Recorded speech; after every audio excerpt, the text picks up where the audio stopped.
जय गुरुदेव। अब इस सूत्र में सूक्ष्म पदार्थ विषयक विचारानुगत संप्रज्ञात की बात कहते हैं। विचारानुगत के भी दो भेद हैं, सविचार तथा निर्विचार। एतया एव सविचारा निर्विचारा च सूक्ष्म विषय व्याख्याता। जिस सवितर्क तथा निर्वितर्क समाधि का संबंध शब्द, अर्थ एवं ज्ञान की त्रिपुटी से है, यदि यह त्रिपुटी रहती है तो सवितर्क, यदि विलीन हो जाती है तो निर्वितर्क संप्रज्ञात होता है। इसी प्रकार सविचार तथा निर्विचार का संबंध भी देश, काल एवं निमित्त की त्रिपुटी से है। इस त्रिपुटी सहित जो संप्रज्ञात है वह सविचार संप्रज्ञात कहा जाता है तथा इसके रहित निर्विचार असंप्रज्ञात। देश का अर्थ है ऊपर नीचे, दाएं बाएं, आगे पीछे।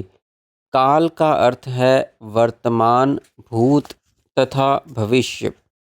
निमित्त का अर्थ है कार्य, कारण, रूप, ज्ञान। सूक्ष्म पृथ्वी का गंध तन मात्रा कारण है। सूक्ष्म जल का गंध मात्रा रहित रस मात्र प्रधान रूप, स्पर्श एवं शब्द मात्रा कारण है इत्यादि। इसके साथ ही सवितर्क एवं निर्वितर्क के अतिरिक्त अन्य सूक्ष्म ग्राह्य विषय की भी व्याख्या हो गई। यहाँ सृष्टि विकास क्रम को तनिक समझ लेने से निमित्त को समझने में सहायता प्राप्त होगी। सबसे सूक्ष्म आकाश तत्व है। आकाश का अर्थ आकाश नहीं, अपितु यह एक अत्यंत सूक्ष्म तत्व है। उसका कारण सूक्ष्म शब्द तन मात्रा है। आकाश से वायु का विकृति रूप से विकास हुआ, जिसमें आधा आकाश एवं आधा वायु का समावेश हुआ। इस प्रकार प्रकाश तन्मात्राएं भी आधी शब्द तथा आधी स्पर्श हुईं। वायु तत्व से अग्नि तत्व का विकृति के रूप में विकास हुआ, जिसमें से आधा अग्नि तत्व तथा आधा वायु तत्व। आधे वायु में पहले से ही आधा आकाश तत्व विद्यमान था। इस प्रकार अग्नि तत्व में उसका कारण रूप तन्मात्रा में आधी रूप तन्मात्रा, आधी में से आधी शब्द एवं स्पर्श तन्मात्राएं हैं। अग्नि में विकृति होकर जल तत्व का विकास हुआ। जल में आधा जल तत्व तथा उसका कारण रस तन्मात्रा में आधी रूप तन्मात्रा है। जल की विकृति पृथ्वी तत्व है, जिसमें आधा जल तत्व है। पृथ्वी की गंध तन्मात्रा है, जिसमें आधी रस तन्मात्रा है। इस प्रकार आकाश तत्व में केवल आकाश, वायु में आकाश तथा वायु, अग्नि में वायु, अग्नि तथा आकाश, और जल में आकाश, वायु, अग्नि तथा जल, और पृथ्वी में आकाश, वायु, अग्नि, जल तथा पृथ्वी तत्व हैं। इसी प्रकार शब्द तन्मात्रा में केवल शब्द, स्पर्श तन्मात्रा में स्पर्श और शब्द, रूप तन्मात्रा में शब्द, स्पर्श और रूप, रस तन्मात्रा में शब्द, स्पर्श, रूप तथा रस, और गंध तन्मात्रा में शब्द, स्पर्श, रूप, रस और गंध तन्मात्राएं रहती हैं।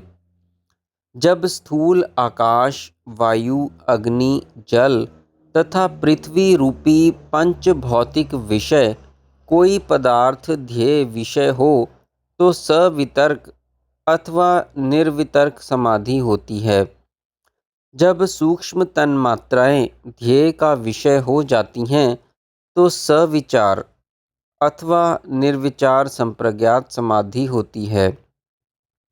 कौन सी तन्मात्रा का विकास किस तन्मात्रा से हुआ अथवा कौन सी तन्मात्रा किस तन्मात्रा में विलीन हुई, इसका ज्ञान निमित्त कहा जाता है। इस तरह देश काल तथा निमित्त के अनुभव युक्त ज्ञान द्वारा जो वृत्ति इस त्रिपुटी से युक्त रहती है तथा एकाग्रता प्राप्त कर लेती है, उसे सविचार, तथा जो इनसे रहित होकर केवल तन्मात्रा विशेष पर एकाग्र हो जाती है, वह निर्विचार संप्रज्ञात कहा जाता है। भाव यह है कि सविचार संप्रज्ञात में पृथ्वी तत्व गंध आदि 5 सूक्ष्म तन्मात्राओं से विकसित हुआ है। गंध इसका धर्म है, यह किस देश में स्थित है तथा आरंभ कब हुआ और अंत कब होगा, अर्थात किस काल तक यह रूप विद्यमान रहेगा, इसके क्या गुण धर्म हैं, इत्यादि विचारों के सहित एकाग्रता सविचार संप्रज्ञात है तथा इन विचारों से रहित निर्विचार संप्रज्ञात है। इस निर्विचार संप्रज्ञात में भी वृत्ति स्वरूप से शून्यवत ही भासित होती है। समापत्ति एवं संप्रज्ञात समाधि एक ही स्थिति के नाम हैं। सूक्ष्म विषयों का क्षेत्र कहाँ तक फैला है, इस विषय में इस सूत्र में कहते हैं। सूत्र: सूक्ष्म विषयत्वं च अलिंग पर्यवसानम,